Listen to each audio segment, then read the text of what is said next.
আসসালামু আলাইকুম।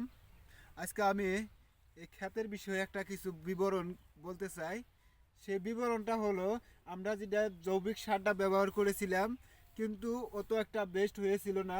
এখন আমি যেটা জিসি পাওয়ার, আমরা যেটা প্রোডাক্ট নিয়েছিলাম যে সারটা, ওই সারটা দেওয়ার পরে এত সুন্দর দেখা যাচ্ছে।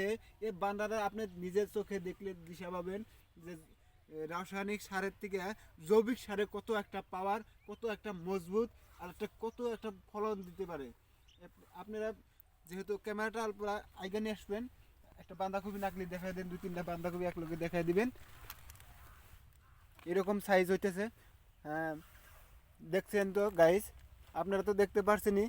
এরকম জিসি পাওয়ারের যেটা সার কয়, সেই সারটাই আমরা এই ব্যবহার করলে খেতে বেশিরভাগ উৎপাদন হয়। আর আমি সবসময় এই সারটাই ব্যবহার করব। এই সারে বহুত প্রোডাক্ট আমরা যেহেতু আগামীতেও তো এটা করেই থাকবো। বাট আমরা যে ফার্স্ট টাইম এটা ব্যবহার করছি, বহুতই শানদার হয়েছে, ভালো ফসল দিয়েছে।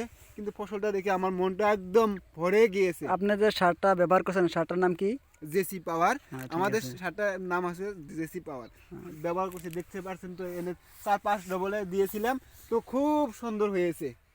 3-4 ডবল দেখাই দিতে পারেন এদিক থেকে। এটা ভুগুলি ফুলেও দেওয়া হয়েছিল, ভুগুলি ফুলটাও ভালো বেস্ট হয়েছে।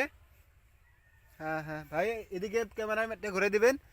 এদিকে 3 ডবল আছে, যে 3 ডবল দেখা দিন। ক্যামেরা আবদ্ধ হচ্ছে না নাই জানছি না, কিন্তু দেখাতে পারছি না নাই। দেখাচ্ছি। হ্যাঁ ঠিক আছে।